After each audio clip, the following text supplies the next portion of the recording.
It's day 10 of Kurukshetra War. Bhishma was once again in full form. Krishna steered Arjuna's chariot right in front of Bhishma. Arjuna released an arrow toward Bhishma, and Bhishma skillfully evaded it.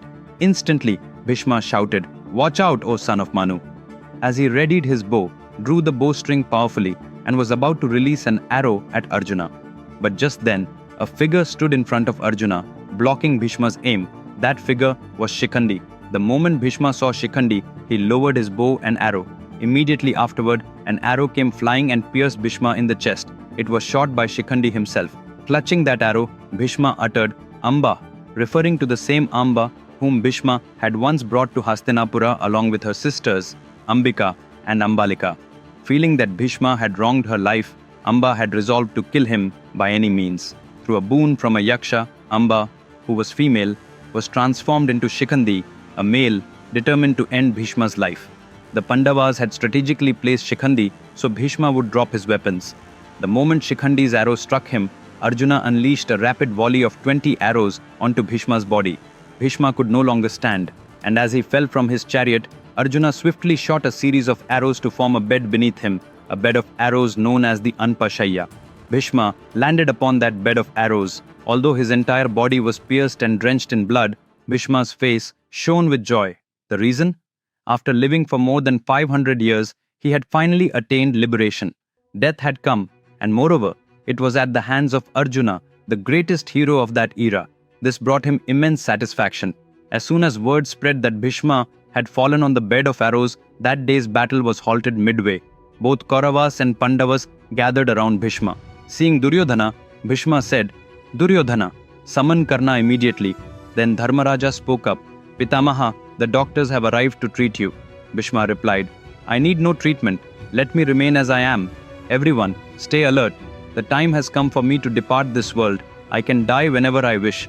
But I will not die now. I will wait until this war is over. Because never again, as long as creation endures, will there be another war like this. Only after seeing who wins and who loses, will I leave my body on the first day of Uttarayana." Hearing this, Duryodhana asked, "Pitamaha, without you, who will lead the war now?" Observe this moment. While everyone else was distressed that Bhishma lay on his deathbed, Duryodhana could only think about the battle. Arrogant fools are like that. In answer to Duryodhana's question, Bhishma said, "From now on, Dronacharya will command the Kaurava forces. I yield my position to him." Duryodhana did not like this reply because he had expected Karna to become the commander. Even so, he respected Bhishma's decision. His reasoning was that Dronacharya had been the Pandavas' guru. No one knows disciples' weaknesses better than their own teacher. Duryodhana believed Dronacharya would shatter the Pandavas' strategies and that Karna would handle Arjuna. At that moment, Karna arrived. Bhishma said, "Please, everyone leave. Fight your battles well and bravely. I need to speak with Karna alone." Everyone departed. Looking at Karna, Bhishma asked, "Karna, are you angry with me, my son?" Karna replied, "I do not hold even a grain of anger toward you, Pitamaha. I was ignorant and young when I spoke harshly that day. Please forgive me." Bhishma responded, "Why would I be angry with you? You are my own descendant, the son of Kunti. You mean as much to me as the Pandavas do. However, Duryodhana draws his courage from you, and because of that, he has led us all into this great war, causing countless deaths. As a result, neither of the two kingdoms will remain intact. Wherever we look, there will be widows and orphans. This is not right. The only reason I scolded you was because Duryodhana, as king, doesn't listen. I hope that if a respected elder rebuked you, you'd realize he was on the wrong path and guide him back. I have no anger against you personally, Karna." Friends, can you believe that reading just one highly engaging story can make you forget your entire life? If you read it to your children, could it impart all the values they need for life and for any problem you face or might face in the future? Believe it or not, you can find a solution by reading just one story. Yes, it's possible through the greatest epic ever told in human history, the Mahabharata. This story is 100 times more impressive than any blockbuster movie. That's a challenge. The full Mahabharata story, in the words of Aditya, is available in 2 volumes, both print and ebook versions on Amazon and in 43 other online stores. It's published in 54 languages worldwide. I've placed the links in the description below this video. Order immediately, because it's not just a book, it's a library for your life.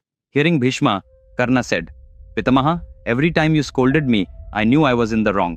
I don't really want to support Duryodhana, but out of friendship, I helped him, because he listens to no one.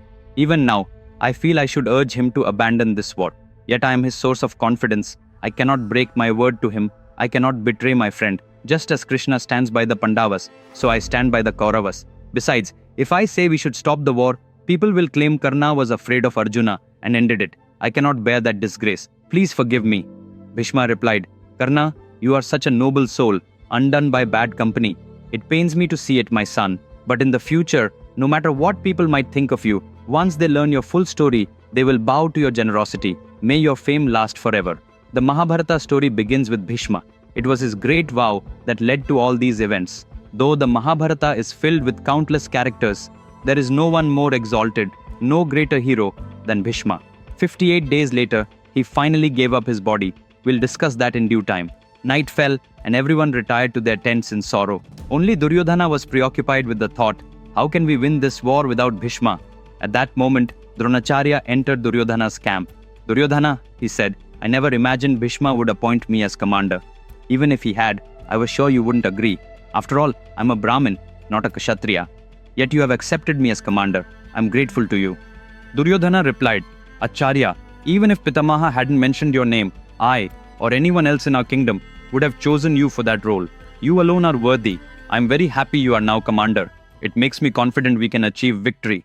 Elated by Duryodhana's praise, Dronacharya said, in gratitude for the trust you've placed in me and for granting me this high position, I shall give you a boon. Ask for anything you wish. I will fulfill it, no matter what. Without a moment's hesitation, Duryodhana said, capture Dharmaraja alive and bring him to me. That's the boon I desire. Dronacharya's face fell at once. Capturing Dharmaraja alive from among the Pandava ranks was nearly impossible. It was like leaping into a volcano. To even reach Yudhishthira, one would have to get past Arjuna, then Krishna, then Bhima. Dronacharya regretted giving that boon so hastily. Here, we learn two key lessons. First, never make decisions when you're overwhelmed by joy or anger. And if you feel compelled to reward someone out of happiness, offer them only what you are willing to give. Do not say, ask me for anything you want, because they might ask for something that destroys you. However, Dronacharya wasn't foolish.